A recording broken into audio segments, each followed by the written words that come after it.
Hey everyone, Mario again, coming at you with another review.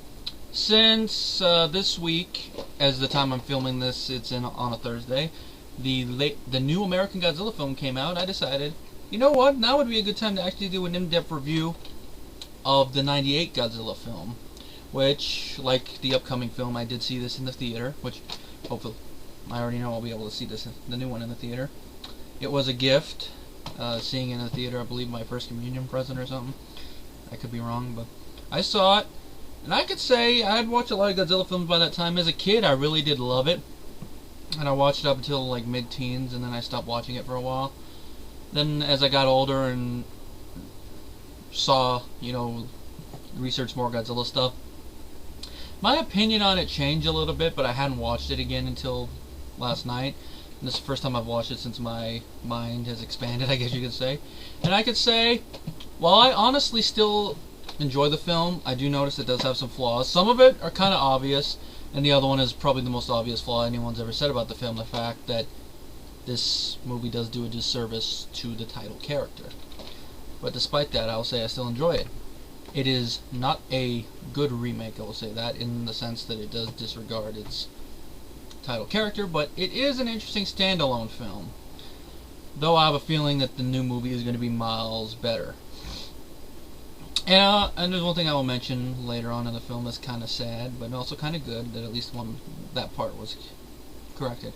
It has a semi-fan base. It has a 5.3 on IMDb, and 29% of the people who voted on Rotten Tomatoes like it, so it has at least some fan base. 25 with the critics, no consensus, but I know critics hated this film. And I have a feeling it's because it suffered from the Star Wars prequel syndrome. What I mean by that is that the film was hyped up so much before it came out that it flatlined. That's why I have a feeling, even though they're sort of hyping up the new one, they're not doing it in the same way, like with stuff like his foot is as long as his bust, stuff like that. That's a stupid way to advertise the film. Granted, it gets the name out there, but you didn't really need to do that much marketing campaign like that for Godzilla.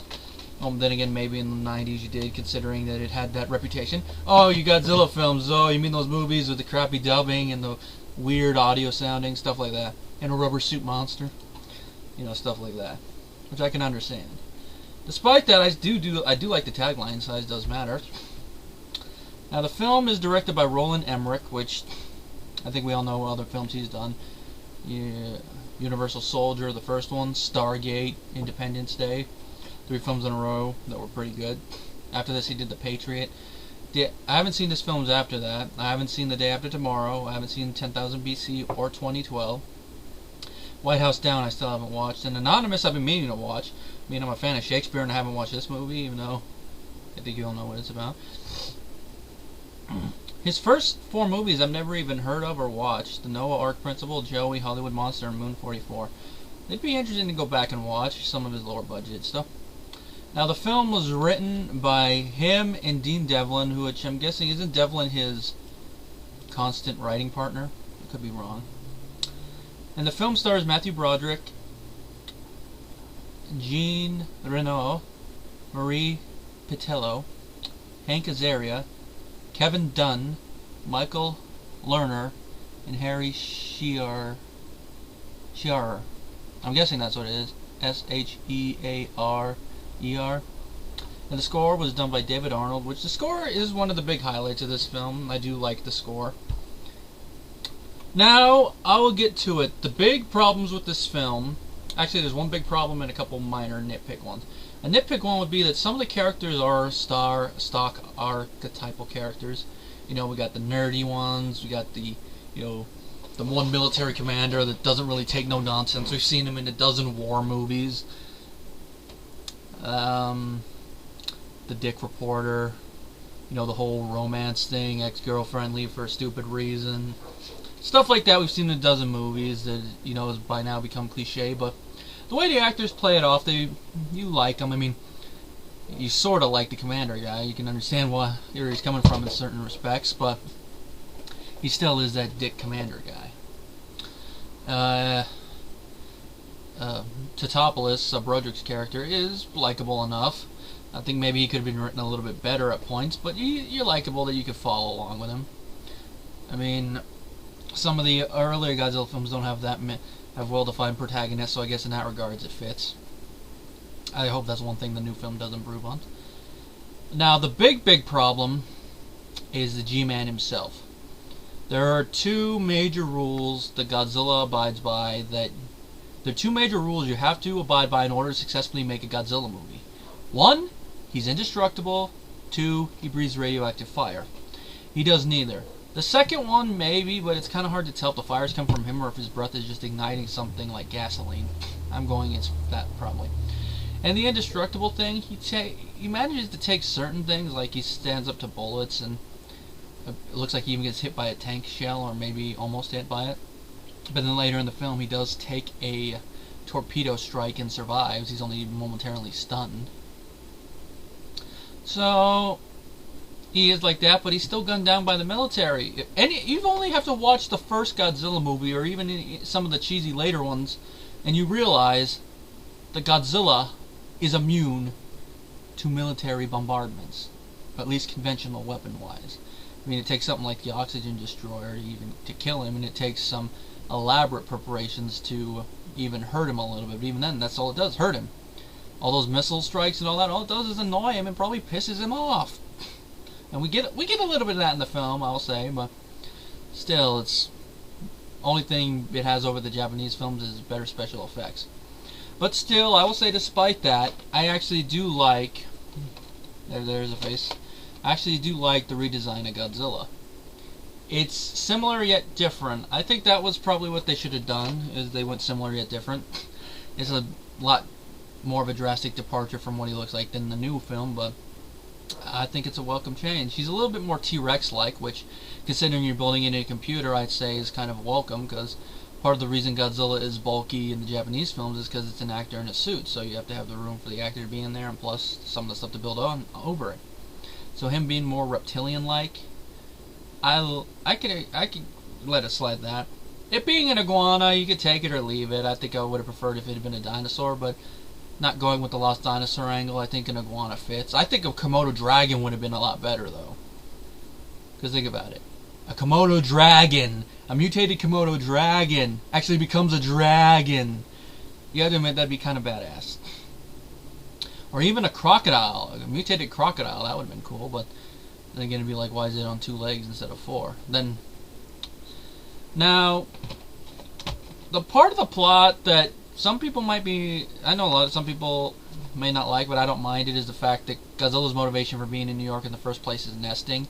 I'll admit that is a little weird, even though Godzilla in the original film, in the first series and the second series, did have an egg. Granted, he didn't make the nest the second one, and the first one was kind of debatable whether he made the nest or not.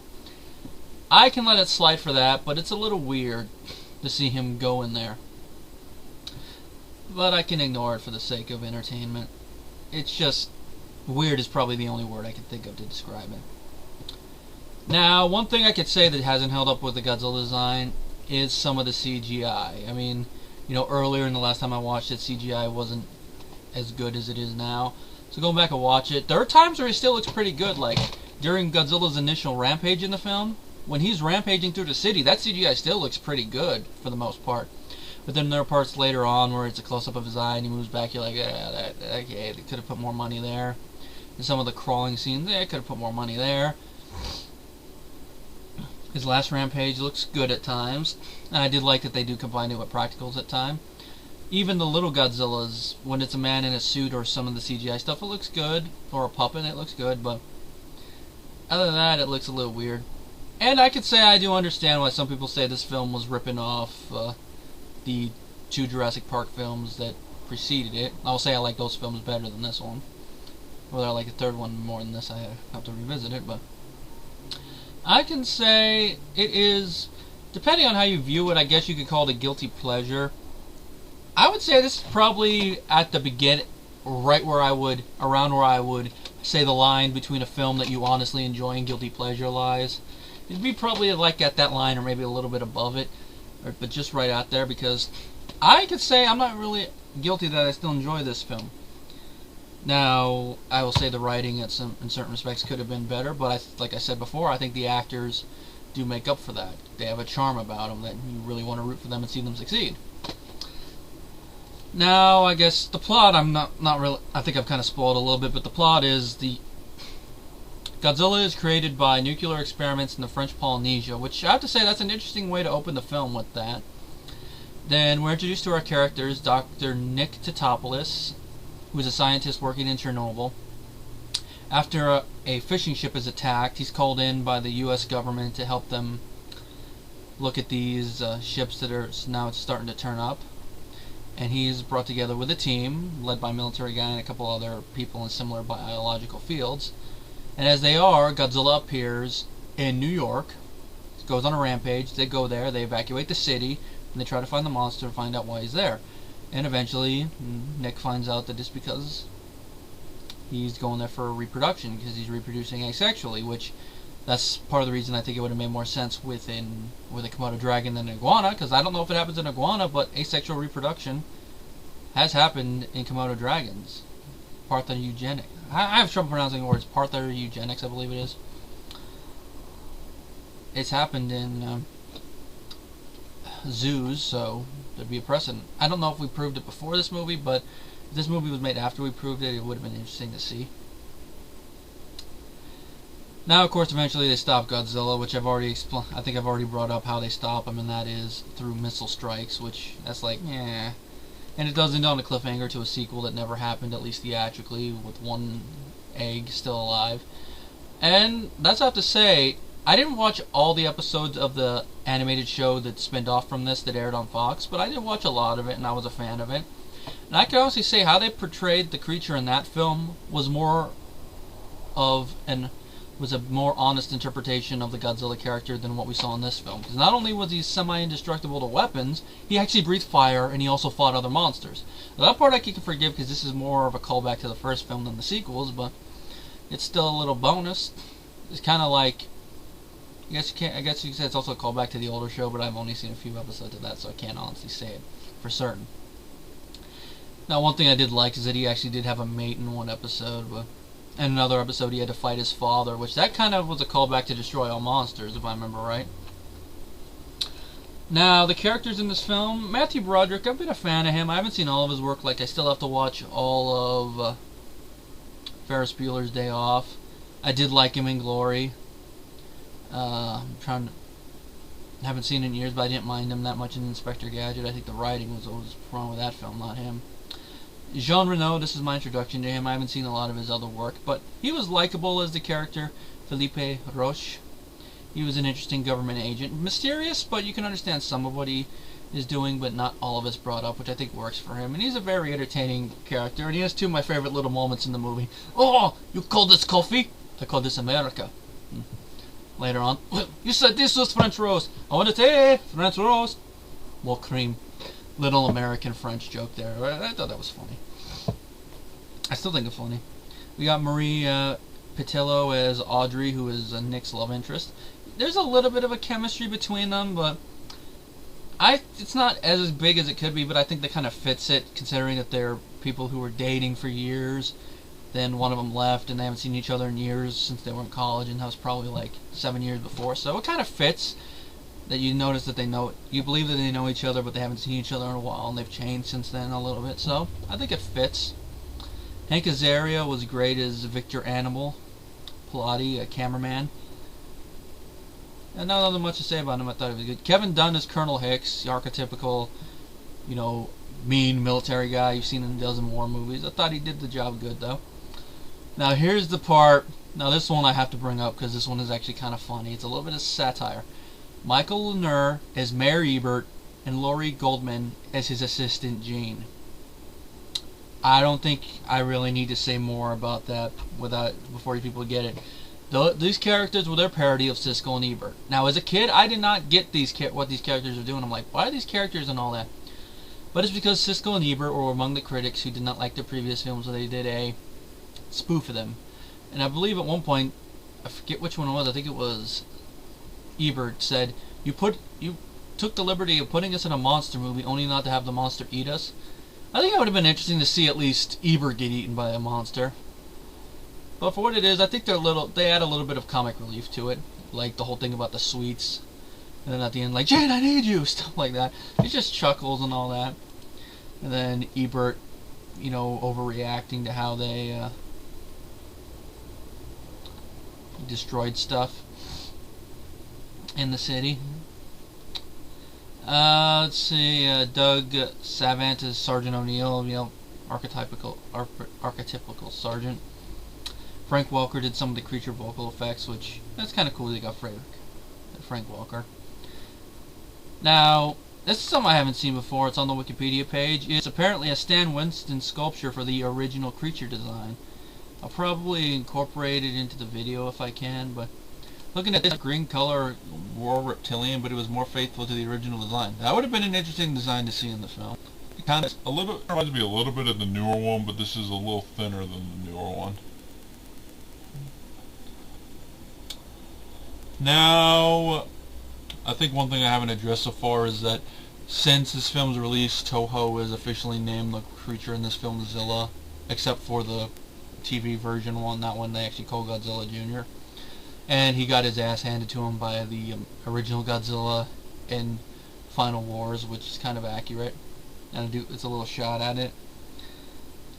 Now, like I said, I think if they had actually kept Godzilla true to the original character and maybe done a better ending for him, more true to the spirit of that character, like maybe an experimental missile, that would have made the ending make a little bit more sense. Or like a missile that destroys genetic material. Might have been over the top, but I could see the military trying to develop something like that. That would have been an interesting way to kill the creature, or even yet bring in another monster late in the game or something.